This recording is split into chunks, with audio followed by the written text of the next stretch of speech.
আপনারা দেখছেন এখানে কোয়েল পাখির দুদিনের বাচ্চা।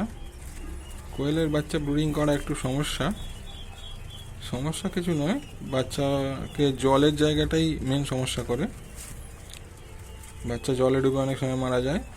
সেক্ষেত্রে আপনারা যদি এরকম ছোট সাইজের বাটি বোতলের সঙ্গে সিস্টেম করে দিতে পারেন, সেক্ষেত্রে বাচ্চা কখনোই জলে ডুবে মারা যাওয়ার সম্ভাবনা থাকবে না। দেখতেই পাচ্ছেন কত ছোট ছোট দুদিনের বাচ্চা ওখান থেকে জল খাচ্ছে,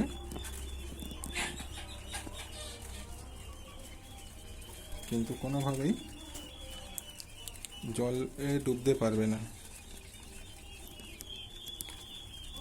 আর খাবারের জায়গাতে খাবার দেওয়া রয়েছে, তাছাড়াও নিচে খাবার কিছুটা ছড়িয়ে দিতে হবে প্রথম 3 দিন।